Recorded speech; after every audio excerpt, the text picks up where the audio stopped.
பழைய ஏற்பாட்டில் அந்த சங்கீதம் 91 என்ன சொல்லுது? நான் அவனை தப்புவித்து அவனை கனப்படுத்துவேன், அவனை நான் ஆபத்து காலத்தில் நான் அவனோடு கூட இருந்து. அப்போ அது எல்லாமே பாதுகாக்கிற சங்கீதம். ஏன்னா உலகம் பிசாசுக்குள்ள இருக்கு, அதனால அவன் வருவான், யாருக்கு வாதையை கொடுப்பான். ஆனால் நாமும் கிறிஸ்தவர்களாக இயேசுவை ஏற்றுக்கொண்டவர்களாக இஸ்ரவேல் ஜனங்கள் இருந்து பிதாவாகிய தேவனுடைய பிள்ளைகளாக இருந்தபடினாலே அவர்களை பாதுகாத்து அந்த வாதையிலேருந்து பாதுகாத்தார். இதுதான் ஓல்டு கவர்னன்ட். இதை போய் இன்னைக்கு எடுத்து வச்சுட்டு அவர் என்ன பாதுகாப்பார்னு பேசலாம், தப்பு இல்லை. அந்த டிஃபென்சிங் மைண்ட் செட் இருக்கிறது நல்லது. ப்ரொடெக்ஷனை பற்றி ஃபீல் பண்ணுறது, செக்யூர்ட் ஃபீலிங் இருக்கிறது நல்லது.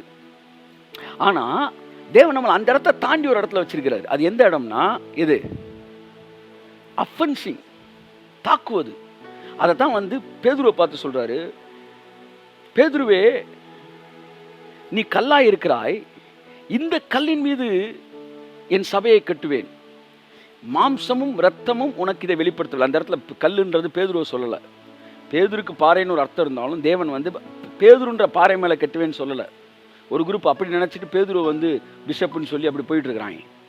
அவர் என்ன சொன்னார்னா, நான் யாருன்னு கேட்டப்ப, நீ குமாரனாய கிறிஸ்து, எங்கள் எல்லாரையும் பாதுகாக்க வந்த, எல்லாருக்கும் எல்லாருடைய வியாதியையும் எல்லாருடைய பாவங்களையும் சுமந்து தீர்க்க வந்த தேவ குமாரனாய கிறிஸ்து அப்படின்னு குரூசிஃபைட் ஜீசஸ் கிரைஸ்ட்டை பற்றி ரெவலேஷனை பேசினான். அந்த ரெவலேஷன் தான்டா பாறைன்னா இருக்கிறது. அந்த பாறையின் மீது என் சபையை கட்டுவேன். எது மேலே? Crucified Jesus Christ. அதன் மீது என் சபையை கட்டுவேன்னாரு. அப்போ இது எதுக்கு நான் சொல்ல வந்தேன்?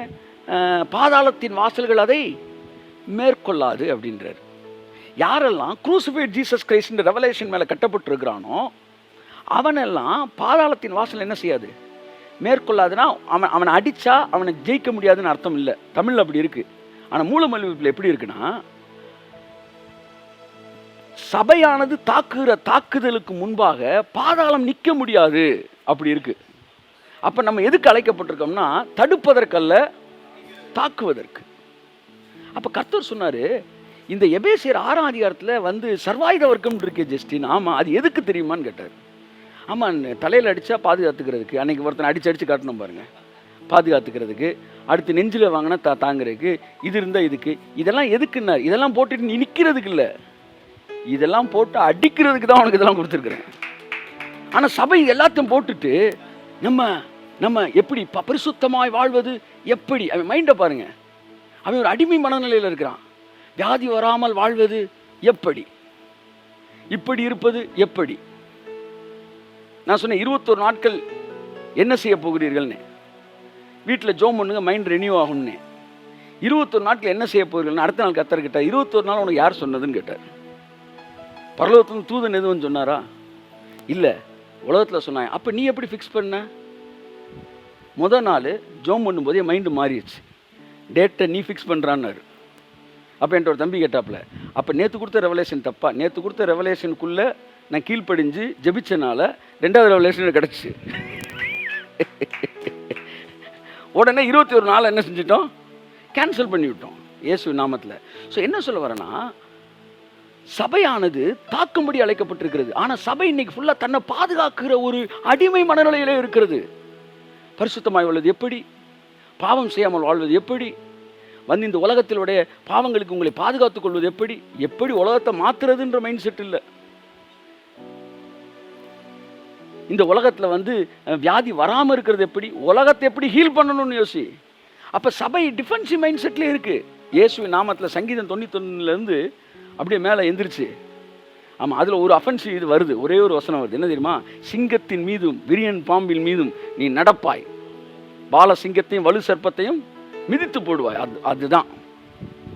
அதுதான் வந்து சபையோட வேலை. இன்னைக்கு சபையானது தேவனுடைய சரீரம் புரிஞ்சிருச்சுன்னா அது இயங்க ஆரம்பிக்கும். இயங்கணும், அதுதான் தேவனுடைய சித்தம். ஸோ நான் இப்போ யாரு? நான் தேவனுடைய சரீரம்.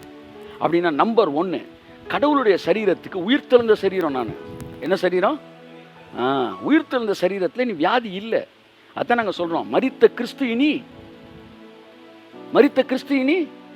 மரிப்பதில்லை. பாடுறோம்ல, மரித்த கிறிஸ்து இனி மரிப்பதில்லை, இனி மரிப்பதில்லை, யூத ராஜசிங்கம் உயிர்த்தெழுந்தார். அப்ப ரோமர்ல சொல்லப்பட்டிருக்கு, கிறிஸ்து மரித்ததுனால இனிமே இன்னொருத்தவர் என்ன செய்ய மாட்டாரு, மரிக்க மாட்டாராம். அப்ப அவருடைய சரீரம் சார் நான், அதனாலதான் எனக்கு மரணம் இல்லைன்னு பேசிக்கிட்டு இருக்கிறோம். நாங்கள் அவருடைய சரீரமா இருக்கிறோம். பைபிள் ரொம்ப தெளிவா சொல்லுது. 1 கொரிந்தியர் 6ஆம் அதிகாரம் 13ஆம் வசனம் வாசிப்போம். வயிற்றுக்கு போஜனமும் போஜனத்துக்கு வயிறும் ஏற்கும், ஆனாலும் தேவன் இதையும் அதையும் அழிய பண்ணுவார். சரீரமோ வேசித்தனத்திற்கு அல்ல, கர்த்தருக்கே உரியது. Very good. கர்த்தரும் சரீரத்திற்கு உரியவர். சரீரம் கர்த்தருக்குரியது, கர்த்தர் சரீரத்துக்குரியவர். இதை நீங்க நல்லா பார்த்தீங்கன்னா இது பாருங்க, உங்களுக்கு அது அர்த்தம் புரியும். சரீரம் கர்த்தருக்குரியது, கர்த்தர் சரீரத்துக்குரியவர். அப்படின்னா நான் தான் அவர் சரீரம் என்பது போல அவர் சரீரமே நான் தான். ரெண்டுக்கு வேற வித்தியாசம், ரெண்டுக்கு வேற அர்த்தம் இருக்கு. ரெண்டுக்குமே வேற அர்த்தம் இருக்கு. நீதான் அவர் சரீரம் என்றால் அவர் சரீரம் நீதான். ரெண்டுக்கு வேற வேற அர்த்தம் சார். நான் அவர் சரீரம், அதனால அந்த சரீரம் வேசித்தனத்துக்குரியது அல்ல என்று பிரசங்கித்தார்கள். என்னுடைய கேள்வி என்னவென்றால், நான் கிறிஸ்துவின் அவயவமாக இருக்கிறேன் என்றால் கிறிஸ்துவின் அவயவத்தை வேசியின் அவயமாக்க கூடாது என்று பிரசங்கித்து நீங்கள் கிறிஸ்துவின் அவயவத்தை வியாதியின் அவயவமாக்க கூடாது என்று ஏன் பிரசங்கிக்க மறந்தீர்கள் என்றுதான் கேட்கிறேன். இந்த சரீரம் வேசித்தனம் பண்ணா கிறிஸ்துவின் சரீரத்தை நான் வேசியின் அவயவமாக்கிட்டேனா? அப்ப நான் வியாதிப்பட்டேனா? ஆமா, அவருக்கு ஒரு கை கிறிஸ்துவே இருமிக்கிட்டு இருக்காரு இப்ப அப்படின்னு. சரி, நீங்க சரீரம்ன்றீங்க, அப்புறம் ஏன் வியாதிலாம் வருது, பிரச்சனை வருது? இதெல்லாம் நான் இப்போ பேச போறேன் உங்கள்கிட்ட. எப்போ அந்த மறுரூபணம் உங்களுக்குள்ள வந்து அந்த அந்த இது நடக்குது, எல்லாமே அழகா போட்டிருக்காரு அவர். அப்ப சரீரம் கர்த்தருக்குரியதான் அப்படின்றது நம்ம லைஃப் ஸ்டைலு எப்படி இருக்கணும்ன்றதுக்காக. கர்த்தர் சரீரத்துக்குரியவர்னும் போது என்ன அதிகாரமும் வல்லமையும் என் மேல இருக்குன்றதுக்காக. இது ரெண்டுமே பைபிள் பேசுது. வயிற்றுக்கு போஜனம், போஜனத்துக்கு வயிறும் இருக்கும். சரீரம் கர்த்தருக்குரியது, அதனால இந்த சரீரம் எப்படி இருக்கணும்? கர்த்தர் சரீரத்துக்குரியவர், அதனால வேற யாரும் இந்த சரீரத்தை தொட முடியாது. இந்த சரீரம் தேவனுடைய ஆலயம். ஒருவன் தேவனுடைய ஆலயத்தை கெடுத்தால் தேவன் அவனை கெடுப்பார். இந்த வசனத்தை என்ன சொல்லிட்டாங்கன்னா, நீ கெடுத்தினா உன்னை கெடுப்பார். நான் தான் ஆலயங்க, நான் தான் ஆலயம். அப்ப கெடுக்கிறவன் நானா அப்படி இருக்க முடியும்? நான் ஆலயம். இந்த ஆலயத்தில் வியாதியை கொடுக்க பிசாசு முயற்சி செஞ்சு அவனைத்தான் தேவன் அழிப்பார் என்பதுதான் இதனுடைய அர்த்தம். ஓகே, 13 வாசிங்க தம்பி, 14 வாசிங்க. இப்ப தேவன் கர்த்தரை எழுப்பினாரே, நம்மையும் தமது வல்லமையினாலே எழுப்புவார். பார்த்தீங்களா? இப்ப சரீரத்தை பேசிக்கிட்டே இருந்தவர் கர்த்தருடைய சரீரத்தை எழுப்பிட்டாருன்னா, இப்ப நீதான் அவருடைய சரீரம் இல்லையா? அப்ப உன்னையும் அவருடைய வல்லமையினால இந்த சரீரத்தை எழுப்புவார். அதான் சொல்ல வராரு. சரீரத்தை பேசணும், வல்லமையை பேசுறாரு. அப்ப இந்த சரீரம் எப்படி தேவனுடைய வல்லமையினால கிறிஸ்து எழுப்பப்பட்டது போல இதுவும் எப்பொழுது எழுப்பப்படும் என்பதை பற்றி நீங்கள் புரிந்து கொள்ள வேண்டும். இந்த சரீரம் இப்ப உயிர்த்தெழுந்த சரீரம், எல்லாம் சொல்லுங்க. உயிர்த்தெழுந்த அந்த வல்லமை இந்த சரீரத்தில் இருக்கு. நான் எழுதி கொடுக்குறேன். இது மறுரூபம், இதனுடைய டிரான்ஸ்ஃபர்மேஷன், அழியாமை தரித்துக் கொள்வது என்னைக்கு வேணாலும் நீங்க சொல்லுங்க. ஆனா அன்னைக்கு நடக்குதுன்னு நீங்க சொல்லும்போது அது உள்ள இருந்து தான் வெளியே வரும், வெளியே இருந்து உள்ள வராது. ஒரு விதை மரமாகும்னு சொல்றீங்க, மரம் வெளியிலேருந்து வராது, விதைக்குள்ள இருந்து தான் வரும். எனக்குள்ளதான் அந்த அழியாமை இருக்குது, உங்களுக்குள்ளதான் அந்த அழியாமை இருக்கு. அப்ப நான் கிறிஸ்துவின் சரீரம். கிறிஸ்துவின் சரீரம் என்றால் கலிலேயா கடற்கரையோரம் நடந்து கொண்டிருந்தாரே அந்த சரீரம் அல்ல. கிறிஸ்துவை மரித்தோரிலிருந்து எழுப்பிய போது அவருக்கு ஒரு சரீரம் கொடுக்கப்பட்டுச்சு. அந்த சரீரமாய் இப்பொழுது நான் இயங்கி இருக்கிறேன். இது நீங்க நன்றாக புரிஞ்சுக்கிட்டீங்கன்னா, கர்த்தருடைய ஆவியானவர் நம்முடைய கண்களை திறப்பார் என்றால் இனி வியாதியை குறித்து நாம் எள்ளி நகையாடுவோம், கையை தட்டி கர்த்தருக்கு நன்றி சொல்லுவோம். ஆமே. 14 திரும்ப வாசிங்க தம்பி. தேவன் கர்த்தரை எழுப்பினாரே, தேவன் கர்த்தரை எழுப்பினாரே, நம்மையும் தமது வல்லமையினாலே எழுப்புவார். நம்மையும் தம்முடைய வல்லமையினாலே எழுப்புவார். இந்த இந்த இந்த சரீரத்தையும் கர்த்தர் தம்முடைய வல்லமையினால என்ன செய்வாராம்? அந்த ரிசரக்டட் பாடியா மாற்றுவார். என் அன்புக்குரியவர்களே, முழு உலகமும் எல்லா மதங்களும் சரீரத்தை பேயின்னு சொல்றான். கடவுளை அலைய விடாம தடுக்கிறதுனால இந்த சரீரத்தை என்ன செய்யறான்? பாவம்ன்றான். அதனால அந்த சரீரத்தை என்ன செய்யறான்? ஒடுக்குறான். இந்த சரீரம் கடவுளை அடைவதற்கு தடைன்னு சொல்றான். ஆனா கிறிஸ்தவம் மட்டும்தான் சரீரம் தேவனுடைய ஆலயம் என்று சொல்லுகிறது. இதுதான் உலக மதங்களுக்கும் கிறிஸ்தவத்துக்கு இருக்கிற மிகப்பெரிய வித்தியாசம். கிறிஸ்துவை புரிந்து கொண்டு அவரோடு நடக்கிறவர்கள் உலக மதங்கள் சொல்ற மாதிரி சரீரத்தை பாவம்னு சொல்ல மாட்டான். கிறிஸ்தவனா இருந்துட்டு ஒருத்தன் சொல்றான்னா உலக மதத்தின் அறிவில் பேசிக்கிட்டு இருக்கிறான்னு அர்த்தம். இது எப்படி இது இது இது வந்து பிசாசா இருக்குது, இது எப்படி கடவுளுடைய ஆலயமா இருக்கு, ரெண்டையுமே நான் உங்கள்கிட்ட பேசுறேன். என் அன்புக்குரியவர்களே, கிறிஸ்துவை தேவன், அந்த வசனத்தை திரும்ப வாசிங்க தம்பி. தேவன் கர்த்தரை எழுப்பினாரே நம்மையும் தமது வல்லமையினாலே எழுப்புவார். அடுத்து, உங்கள் சரீரங்கள் கிறிஸ்துவின் அவயவங்கள் என்று அறியீர்களா? கிறிஸ்துவின் அவயவங்கள் என்று அறியீர்களா? அப்ப இயேசுவை எழுப்பும் போதே நீங்க எல்லாருமே என்ன செஞ்சிட்டீங்க? எந்திரிச்சிட்டீங்க. You are also resurrected. அத்தம் பவுல் சொல்றாரு, அவர் எழுந்திருக்கும் போது கிறிஸ்துவோடு கூட நீங்கள் என்ன செய்யப்பட்டீர்கள்? எழுப்பப்பட்டீர்கள், அவரோடு அறையப்பட்டீர்கள். என் பாவம்லாம் மன்னிக்கப்பட்டுச்சு, அவரோடு அடக்கம் பண்ணப்பட்டீர்கள் ஞானஸ்தானத்தில், அவரோடு எழுப்பப்பட்டு இருக்கிறீர்கள். ரிசரக்டட் பாடி, சபையானது கிறிஸ்டோட ரிசரக்டட் பாடி. ஆகையால் சபையை வாதை தாக்க முடியாது. The church is the body of Christ, the resurrected body of Christ. அப்ப எப்ப இந்த சரீரம் அந்த ரிசரக்டடு அந்த விஷயங்கள் அனுபவிக்க ஆரம்பிக்குதுன்னா, எபேசியர் 4:12 சொல்லுகிறது, வாசிங்க. அப்ப இந்த சபையானது அந்த உயிர்த்தெழுந்த கிறிஸ்துவின் அந்த சரீரத்தின் ஆசீர்வாதங்களை அனுபவிக்க ஆரம்பிக்கிறது. இன்னையிலிருந்து அது அனுபவிக்குது இயேசு நாமத்தினால. வாசிங்க. பரிசுத்தவான்கள் சீர்பொருந்தும் பொருட்டு சுவிசேஷ ஊழியத்தின் வேலைக்காகவும் கிறிஸ்துவின் சரீரமாகிய சபையானது பக்தி விருத்தி அடைவதற்காக. பக்தி விருத்தி பாத்தீங்களா? அப்ப இந்த சரீரம் கிறிஸ்துவோடைய என்னது? இந்த சபை என்னது? கிறிஸ்துவோடைய சரீரம். இப்ப சபைன்னு என்ன? இப்ப 4 பேர் நம்ம கூடணும், நம்ம சபை, சரியா? நம்ம எல்லாம் கிறிஸ்துவோடைய அவயவம். ஒருத்தன் கண்ணு, ஒருத்தன் காது, ஒருத்தன் மூக்கு, ஒருத்தன் வாய், ஒருத்தன் கை, ஒருத்தன் கால், அப்படி வருது. இது எல்லா அவயமும் சேர்ந்ததுதான் இந்த பாடி ஆஃப் கிரைஸ்ட், சரியா? இந்த பாடி ஆஃப் கிரைஸ்ட் பக்தி விருத்தி அடையணுமா? என்ன பக்தி விருத்தி? நான் ரிசரக்டடு, நான் உயிர் தெழுந்தவன், கிறிஸ்துவை எழுப்பின ஆவியானவர் என்னை எழுப்பி இருக்கிறாரு என்கிற அறிவுக்குள் வரும்போது சபையானது, உன் சரீரமானது கிறிஸ்துவின் சரீரமாக அந்த பூமியிலே பிரதிபலிக்க ஆரம்பிக்கும். யோபு சொன்னது போல, நீ வாதையை பார்த்து எள்ளி நகையாடுவாய், பஞ்சத்தையும் அழிவையும் பார்த்து சிரிப்பாய். நீ பயப்படுறான்ல, அன்னைக்கு சிரிப்பானா? கொரானா இந்த வரானா அப்படின்ற லெவலுக்கு நீங்க வருவீங்க. சரீரம் இட்ஸ் வெரி இம்பார்ட்டன்ட் திங். உங்க சரீரத்தை புரிஞ்சுக்கணும். நீங்க உங்க பாடியே கிரைஸ்டோட பாடி, நீங்களே கிரைஸ்டோடைய பாடி, parts of his body, part of his body. So Pentecostal moment எது? ஜான் வெஸ்லி, ஜான் ஒயிட்ஃபீல்டு, இவங்கெல்லாம் வந்தப்ப நிறைய ஸ்பிரிட்டை பற்றி என்ன செஞ்சாங்க? ரெவலேஷன் கொடுத்தாங்க. அதாவது ஆவியை பற்றி வெளிப்படுத்துதல் கிடைத்தது. அக்செப்டிங் ஜீசஸ் கிரைஸ்ட் அஸ் அவர் பர்சனல் சேவியர். நாம் அவர் ஏற்றுக்கொள்ளும் போது அந்த ரெட்சிப்பு எப்படி நமக்குள்ள வேலை செய்யுது அப்படின்னு ரெட்சிப்பை பற்றி தான் ஜான் வெஸ்லி, ஜான் ஒயிட்ஃபீல்டு, நம்ம இன்னும் அந்த காலத்தில் இருந்த நிறைய ஸ்மித் விக், மன்னிக்கோ, சார்ல்ஸ் ஃபின்னி, இவங்கெல்லாம் சால்வேஷனை பற்றி நிறையா பேசினாங்க. பெண்டிகாஸ்டல் மூமெண்ட் சால்வேஷனை பற்றி நிறையா பேசிச்சு. அதாவது உன் ஸ்பிரிட்டில் என்ன நடக்குது அப்படின்னு. அடுத்து பெண்டிகாஸ்டல் மூமெண்ட் போய் 50s ஃபெய்த் மூமெண்ட் வந்துச்சு. ஃபெய்த் மூமெண்ட் வந்தப்ப உன் சோலில் என்ன நடக்குதுன்னு பேசுனாங்க. உன் சோலில் என்ன நடக்குது?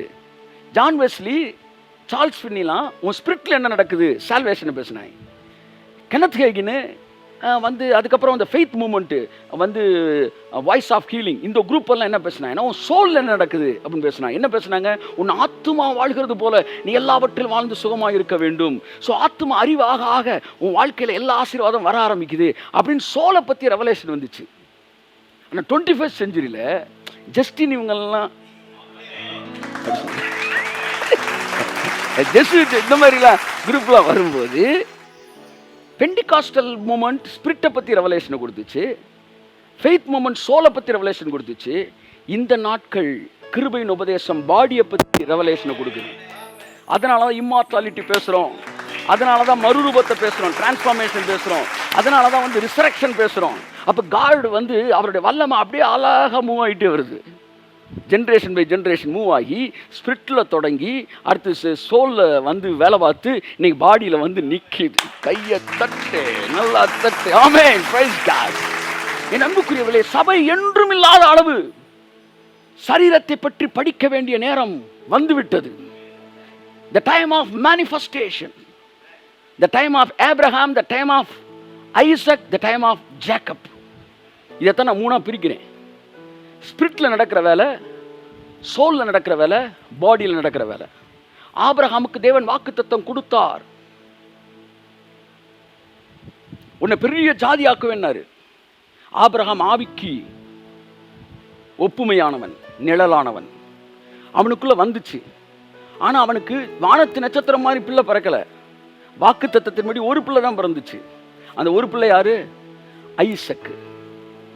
அந்த ஐசக்ட மறுபடியும் ப்ராமிஸ் பேசுறாரு. ஏற்கனவே கொடுத்துட்டார்ல, அது இன்ஃபர்மேஷன். ஆபிரகாம்கிட்ட கொடுத்த இன்ஃபர்மேஷன், ஈசாக்கிட்ட கொடுத்தது கன்ஃபர்மேஷன். எஸ்டாப்ளிஷ் பண்றாரு. யாக்கோபுட்ட தான் 12 பிள்ளை என்ன செய்யுது? ரிலீஸ் ஆகுது. மொத வாக்குத்தத்தம் அப்படியே ரிலீஸ் ஆகுறது யாக்கோபுட்ட தான். அதாவது பாடி. கையை தட்டுங்க ஒருத்தர். ஆமென். ஸோ ஸ்பிரிட்டில் வந்த ரெவலேஷனு சோலில் கன்ஃபார்ம் ஆகுது, பாடியில் மேனிஃபெஸ்ட் ஆகுது. இந்த காலம் உங்கள் சரீரம் எவ்வளவு மேன்மையானது நீங்கள் புரிஞ்சுக்கிற நேரம். இந்த நேரம் பார்த்து வியாதியை பார்த்து நீங்கள் பயப்படுறதில்ல. வியாதியை எந்திரிச்சு அடிக்கக்கூடிய கிறிஸ்துவின் அவயவமாய் உங்கள் சரீரம் இருக்கிறது என்பதை நீ புரிந்து கொள்வாயானால் எந்த வியாதிக்கு உள்ள ஓட விட்டாலும் காலி ஒண்ணாது. இயேசு நாமத்தினால் ஆமென் சொல்லுங்க. ஆமென், ஆமென். உள்ள ஓடட்டும், அப்படியே ரத்தத்தில் கலக்கட்டும். புதிய உடன்படிக்கை சரீரத்தை பற்றி மேலான வெளிப்பாடுகளை கர்த்தர் கொடுக்கட்டும். அப்போ நல்லா கவனிங்க, இந்த பாடிக்கு வர்றது தான் மேனிஃபெஸ்டேஷன். அதாவது இப்படி சொல்லலாம், ஆவியிலே வருவது நிலைப்பாடு, ஆத்துமாவில் வருவது உறுதிப்பாடு, சரீரத்தில் வருவது வெளிப்பாடு. இப்ப வெளிப்பாட்டு இடத்துல இருக்கு. சபையானது கிறிஸ்துவின் சரீரமாய் இருக்கிறது. சபை இதுவரை படிக்காத அளவு சரீரத்தை பற்றி படிக்க வேண்டும். இந்த ஒட்டுமொத்த உலகமும் சரீரத்தை என்ன சொல்லுது? சொல்லுங்க. பாவம்னு அது கடவுளை அடைவதற்கு தடைன்னு சொல்லுது. ஆனா கிறிஸ்தவம் மட்டும்தான் உன் சரீரம் ஏன் சரீரம்டா, நீங்க எல்லாம் கிறிஸ்துவின் சரீரம், நீங்கள் எல்லோரும் அவயவமாயிருக்கிறீர்கள் என்று சொல்லுகிறது. 6ஆம் அதிகாரம் 15ஆம் வசனம். உங்கள் சரீரங்கள், ரைட், உங்கள் சரீரங்கள் கிறிஸ்துவின் அவயவங்கள் என்று அறியீர்களா? உங்கள் உங்கள் உங்கள் சரீரங்கள், சரீரங்கள்னே இருக்கா? அப்ப ரொம்ப தெளிவாக தான் இருக்கு.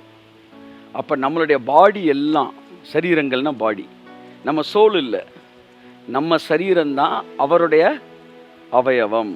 ஆமென் சொல்லுங்க. அப்போ எதுக்கு நம்ம சரீரம் அவருக்கு பாடியாக இருக்குது அப்படின்னா, கிறிஸ்துவுக்கான டைமு பூமியில் முடிஞ்சிருச்சு. இனிமே இந்த பூமியில் அவர் நேரடியாக சரீரத்திலேருந்து வேலை செய்ய முடியாது. ஏன்னா மரணம்னு வந்துருச்சுன்னா, மரணத்துக்கு அப்புறம் ஒருத்தனுக்கு இந்த பூமியில் அவனுக்கு எந்த பங்கும் இல்லை, பாகமும் இல்லை. நல்லா புரிஞ்சுக்கணும். பிரசங்கி சொல்கிறான், மரித்தவனுக்கு இந்த பூமியில் நடக்கிற எந்த வேலைக்கு சம்பந்தமே கிடையாது. இது நடக்கிற நல்லதுக்கும் சம்பந்தம் கிடையாது, கெட்டதுக்கு சம்பந்தம் கிடையாது. அப்போ கிறிஸ்து மரிச்சிட்டாரு. இப்போ என்ன செய்யறாரு? ஆனால் தொடர்ந்து வேலை பார்க்க விரும்புகிறாரு. என்ன சொல்கிறாரு? சிலுவையில் எக்ஸ்சேஞ்ச் பண்ணேன்லப்பா, உன் பாவத்தை சாபத்தை வாங்கி உனக்கு வியாதியெல்லாம் வாங்கிட்டு உனக்கு ஐஸ்வர்யத்தையும் ஆரோக்கியத்தை கொடுத்தேன்ல, அப்படியே உன் பாடியை நான் இங்கே வாங்கிட்டு இப்போ என் பாடி உனக்கு கொடுத்துட்றேன். இப்போ உன் பேரில் இப்போ நான் மறுபடியும் வேலை பார்க்க ஆரம்பிக்கிறேன். உன் பேரில் செத்தேன், உன் பேரில் நரகத்துக்கு போனேன், உன்னுடைய எல்லாத்தையும் நான் வாங்கிட்டேன். இப்போ என்னுடைய எல்லாத்தையும் நீ வாங்கினால இப்போ இயங்கி கொண்டு இருப்பது நான் அல்ல, கிறிஸ்துவே என்னில் இயங்கி கொண்டு இருக்கிறார். அப்போ கிறிஸ்துவ பரலோகத்தில் இருக்கிற அவருக்கு பாடி இருக்கு, ஆனால் இருக்கு ரிசரக்டட் பாடி அங்கே இருக்கு. அப்போ அந்த பாடியில் இருக்கு. அந்த பாடி யாரு சொல்லுங்க? கிறிஸ்துவோட சரீரம் யாரு? நான் தான். அப்போ அவருக்கு பாடி அங்கே இருக்குன்னா அப்போ அவர் கூட நான் அங்கே இருக்கிறேன்னு அர்த்தம். அதான் பைபிள் உன்னதங்களில் அவரோடு கூட, அவரோடுனா அவர் பாடி, நான் அவரோடு கூட உட்கார்ந்து இருக்கிறேன். அங்கே அவரோடு கூட நான் இருக்கிறேன், கிறிஸ்துவோடு கூட. இங்கே என்னோடு கூட அவர் இருக்கிறார். ஸோ பாடியில் 2 பேரும் மெர்ஜ் ஆகிட்டோம், ஒரே சரீரம் ஆகிட்டோம், ஒரே சரீரம் ஆகிட்டோம். இங்கே தான் பிசாசு குழம்புறான். இல்லை இல்லை முதல்ல சொல்லுங்க, எனக்கு புரியல. முதல்ல சொல்ல நேடா முதல்ல சொல்ற. உயிர்த்தெழுந்த சரீரம், சரீரம்னா அங்கே 2 பேர் சேர்ந்தது ஒன்று தான், ஒரே சரீரம். ஏன்னா கிறிஸ்துவுக்கு நம்ம மனவாட்டியாக இருக்கிறோம். இந்த ரகசியம் மகா பெரியது. இதை பற்றி நான் பேச போகிறேன். அதாவது உங்கள் மனைவி உங்கள் சொந்த சரீரமாக இருக்கிறாள். அதை பற்றி நான் பேசுகிறேன். நான் மனைவிக்காக ஜெபம் பண்ண போது, ஆண்டவரே இந்த எல்லா வியாதிக்கும் பலவீனத்துக்கும் பாதுகாத்துக்காங்க அப்படின்னு ஒவ்வொருத்தருக்கா ஜெபம் பண்ணுறேன். சபையில் இருக்கிறவங்க லீடர்ஸ் எல்லாருக்கும் ஜெபம் பண்ணுறேன்.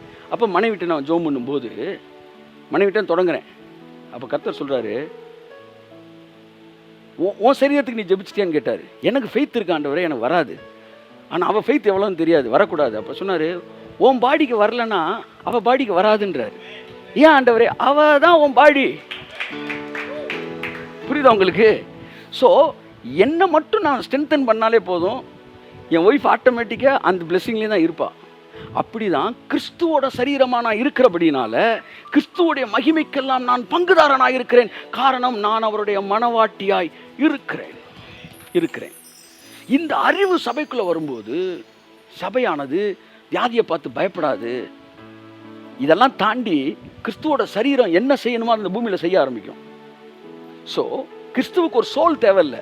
சோல் ஒன்று தான், பாடி தான் 2 இடத்துல இருக்கு. ஏன்னா கிறிஸ்து வந்து உயிர்த்தெழுந்த சரீரம்னால ஒரே நேரத்தில் கிறிஸ்து வந்து 100 இடத்துல இருக்கலாம். Omnipresence. அதனால தான் இப்போ என்கிட்ட இருக்கிற உங்கள்கிட்ட இருக்கிறாரு. இப்போ எத்தனை கிறிஸ்து இங்கே உட்காந்துருக்கீங்கன்னா 500 கிறிஸ்து உட்காந்துருக்கிறோம் அப்படின்ற மாதிரி, ஒரு 1000 கிறிஸ்து உட்காந்துருக்கிறோன்ற மாதிரி. எப்படி இருக்கு பாருங்க. ஒரு மரணத்தில் அவருக்கு ஒன்றை விதைச்சாராம் பிதா, 1000 அறுத்துட்டார். இதான் விதைப்பு மறுப்பும். என் அன்புக்குரியவர்களே, அப்ப பரலோகத்தில் அவர் சரீரத்தில் இருக்கிறார் என்றால் உன்னதங்கள் அவரோடு நான் இருக்கிறேன். பூமியில் என் சரீரத்திலே என்னோடு அவர் இருக்கிறார். அப்ப அவர் யாரா? தலை. நம்ம யாரு? அவயவம். எபேசியர் 5:23 வாசிப்போம்.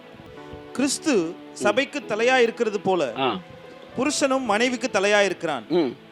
அவரே சரீரத்துக்கும் இரட்சகராய் இருக்கிறார். ஆகையால் கிறிஸ்து சபைக்கு எல்லாம் பாருங்க தலையா இருக்கிறார். அப்ப தலை இங்க இருக்கு, பாடி இங்க இருக்கு. அப்ப இந்த பாடி என்ன செய்ய போகுது?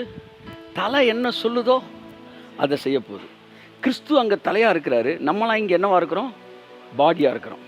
அப்ப கிறிஸ்து எனக்கு தலை. எல்லாம் சொல்லுங்க. ஸோ தலை கட்டளை இட்டுச்சுன்னா பாடி மூவ் ஆகும். அவர் தலையாம், சிலர் வாயாம். வாய் என்ன செய்யணும்? தலை சொல்றத பேசணும். Prophet, preacher. கிறிஸ்து தலை, சிலர் வாயா இருப்பாங்க. அந்த வாய் என்ன செய்வாங்க? பேசுவாங்க. இப்போ நான் என்ன தெரியுமா செஞ்சுக்கிட்டு இருக்கிறேன்? தலை என்ன சொல்றத பேசிட்டு இருக்கிறேன். They are preachers. சிலர் காலா இருப்பாங்க. கிறிஸ்து எங்க போகணும்னு விரும்புறாங்களோ அங்கெல்லாம் அவங்க என்ன செய்வாங்க? போவாங்க. அவங்க யாரு? சுவிசேஷகர்கள். வட இந்தியாவுக்கு அப்படின்னும் போது டக்குன்னு என்ன செய்வாங்க? அவங்க காலு. சிலர் கண்ணுனா கிறிஸ்து பார்ப்பது போல பார்க்கக்கூடிய ப்ராஃபட்ஸ். அந்த கண்ணா இருந்து, நீ பயப்படுற இடத்துல இல்லையா, நீ யார் தெரியுமா, ராஜாயா நீ அப்படின்னு அந்த கண்ணு பார்த்து சொல்லுமா. அந்த கண்ணு தான் யாருன்னா ப்ராஃபட் தான் சபையோட கண்ணா இருப்பான். கடவுளுடைய கண்ணா இருந்து சபைக்கு வந்து கடவுள் பார்க்கறத சொல்லுவான். ஒரு ப்ராஃபட் என்ன சொல்றான்? அந்த கேயாசி, அவன் கூட இருக்கிற ஒரு வேலைக்காரன், கேயாசியா வேற ஒருத்தனான்னு தெரில, அவன் வந்து எலிசா ஐயா ஆண்டவனே அதமானோம் அப்படின்னுக்கிட்டு இருக்கும்போது எலிசா சொல்கிறான், அவன் கூட இருக்க நம்ம கூட இருக்க அதிகம்டா. ஏன்னா அவனுக்கு கண்ணு திறந்திருக்கு. இவன் பார்க்க முடியும், கண்ணை திறந்துடணும்னா அவனும் பார்க்குறான். அப்போ சபையில் வந்து ப்ராஃபிட்ஸ் வந்து வேற விஷயத்தை பார்ப்பாங்க. ஊரெல்லாம் சேர்ந்து ஒப்பாரி வச்சு ஜெபிப்போன்னு தொடங்கும்போது ப்ராஃபிட் மட்டும் வேற மாதிரி பார்ப்பான். இல்லைப்பா தம்பி கொஞ்சம் விலகு, இந்த பின்னாடி ஒருத்தருக்கு அவனை முன்னாடி என்ன பண்ணி அப்படின்னு பின்னாடி இருக்கணும். ஏன் அவர் கண்ணு மட்டும் அங்கே போச்சுன்னா அவர் ப்ராஃபிட் அவர் கண்ணு அங்கே போகும். சிலர் கண்ணாக இருக்கிறாங்க, சிலர் வாயாக இருக்கிறாங்க, சிலர் காலாக இருக்காங்க, சிலர் கையாக இருக்கிறாங்க. இந்த நாட்களில் அதை மத்தேயு 6:22 வாசிங்க. ப்ராஃபட்ஸ் எந்திரிச்சு சபையானது தேவனுடைய சரீரம் என்பதை அவர்களுக்கு காண்பித்து சொன்னால் சபையானது இதுவரை இல்லாத அளவு தைரியமாக எழுந்து நின்று வியாதிகளை அதட்டி தேவன் செய்கிற வேலை இந்த பூமியில் கிறிஸ்து செய்கிற வேலையை செய்ய ஆரம்பிக்கும். ஆகவே தான் சபைக்கு தீர்க்கதரிசிகள் வேலை இந்த நாட்களில் அதிகமாய் தேவைப்படுகிறது என்று சொல்கிறேன். கண்ணு ரொம்ப முக்கியமானது. அது வந்து தேவனுடைய கிறிஸ்துவோடைய பார்ட்டில் ஒன்று, சரீரத்தில் 1-2 பேர் பாருங்க, சரீரத்தில் 2 கண்ணு இருக்கிற மாதிரி சபையில் கண்ணு இருக்கணும். அங்கே அவன் எந்திரி சொல்லணும், எனக்கு என்ன ஒரு வருத்தம்னா, சைனாவில் வந்து வாதம் வருது, இங்கே வாதம் வருது. எவ்வளோ பேர் தீர்க்க தரிசனம் சொன்னீங்க, இவ்வளோ பேர் ப்ராப்ளம் சொன்னீங்களே, அந்த தீர்க்க தரிசனம் ஒருத்தன் கூட ரெமெடி சொல்லு. தீர்க்க தரிசனம் என்பது என்ன? வரப்போகிற ஆபத்தை சொல்வது மட்டுமல்ல, அதற்கு தப்பிக்க வேண்டிய வழியை சொல்வது. எத்தனை பேர் சாமி, எத்தனை பேர் சாப்பிட்ற நியூஸில் கூட தான் சார் வாசிக்கிறாங்க. இன்னைக்கு வாசிக்கிற நியூஸை ஜனவரி 1ஆம் தேதி நீங்கள் ஃபைலை திறந்து வாசித்தீங்க, அவ்வளோதான். பிதாவாகிய தேவன் இயேசு பிறந்தபோது சொன்னபோது, ஏரோது உன்னை கொலை செய்ய தேடுவான், அதோட நிப்பாட்டல. ஆகையால் நீ எழுந்து கையை தட்டு ஒரு தடவை. ப்ராஃபஸின்றது ப்ராப்ளத்தில் தொடங்கி சொல்யூஷனில் முடியணும்.